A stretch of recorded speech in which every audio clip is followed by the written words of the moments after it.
ఇక అప్డేట్స్ చూద్దాము. గుంటూరు మిర్చి యార్డ్ సెలక్షన్ సెక్రటరీ వెంకటేశ్వర రెడ్డిపై మాజీ చైర్మన్ మన్నవ సుబ్బారావు తీవ్ర ఆరోపణలు చేశారు. మిర్చి యార్డ్ ఆదాయం 200 కోట్ల రూపాయలు వస్తుందని, అందులో 100 కోట్లు వెంకటేశ్వర రెడ్డి మరో కొంతమంది కలిసి దోచేస్తున్నారని అన్నారు. తనిఖీలకు సంబంధించి విజిలెన్స్ కమిటీ నివేదిక బయటకు తీసుకొస్తుందంటున్న మన్నవ సుబ్బారావుతో మా ప్రతినిధి Sai Shankar face to face.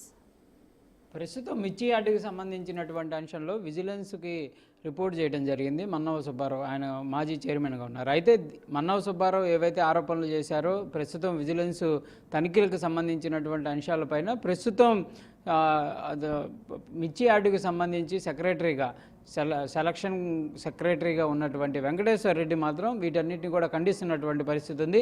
మిర్చి యార్డులో ఎలాంటి అవినీతి లేదు, క్లియర్గా కూడా అన్ని రకాల మెయింటైన్ చేస్తున్నాము, అన్ని రికార్డ్స్ ఉన్నాయి, ఆదాయం కూడా మెరుగ్గా ఉందనే విధంగా కూడా ఆయన చెప్తున్నటువంటి పరిస్థితి ఉంది. అయితే ప్రస్తుతం మరి వెంకటేశ్వర రెడ్డి చెప్తున్నటువంటి అంశాలపైన మన్నవ సుబ్బారావు ఏమంటారో ఆయనతో మాట్లాడేటటువంటి ప్రయత్నం చేద్దాం. సార్, మీరేమో 2000 కోట్ల రూపాయలు అవినీతి జరిగిందనే విధంగా ఆరోపించారు.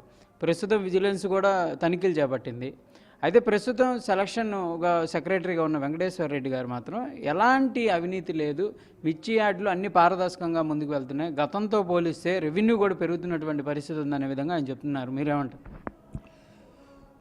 రైతులు ఆరుగాలం కష్టించి శ్రమించి పండించిన పంటకు గిట్టుబాటు ధర రావాలి, అమ్ముకోవాలి, తమ చేసిన అప్పులు తీర్చుకోవాలని ఎన్నో ఆశలతోటి యార్డుకు తీసుకొచ్చినప్పుడు రైతు అనేక రూపాల్లో అక్కడ దోపిడీకి గురవుతూ ఉన్నాడు.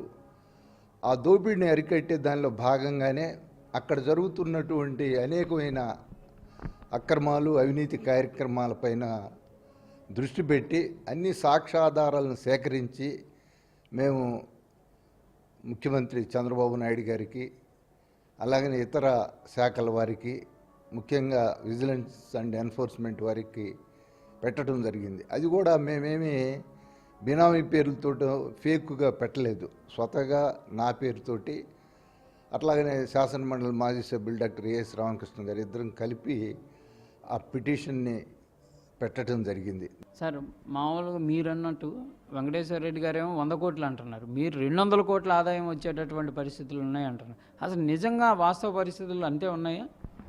వాస్తవంగా, ఎందుకంటే ఇప్పుడు మనం కనుక స్టాక్ రిజిస్టర్లు కానీ లేకపోతే మిగతా అక్కడ జరిగినటువంటి వ్యాపార లావాదేవీలు కానీ అసలు ఎన్ని క్వింటాలు వ్యాపారం జరిగింది, ఎంత రాబడి వచ్చింది అనేది కనుక మొత్తం తీస్తే అన్నీ బయటకు వస్తాయి. దీంట్లో ఎవరు హైడ్ చేయడానికి కొంతవరకు అవకాశం ఉంది తప్పితే మొత్తం హైడ్ చేయలేరు, మొత్తం దాచిపెట్టలేరు. దాదాపుగా చాలా వరకు బయటకు వస్తాయి, దీంట్లో అనుమానం లేదు.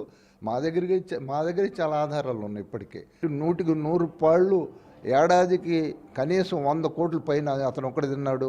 మిగతా వాళ్ళందరికీ కూడా ఏడాదికి దాదాపు 100 నుంచి 200 కోట్ల రూపాయలు మొత్తం కూడా పంచుకున్నారు. వైసీపీ నాయకులు కానీ అక్కడున్న సూపర్వైజర్లు కానీ మొత్తం కలిసి మొత్తం దాన్ని పూర్తిగా సర్వనాశనం చేశారు.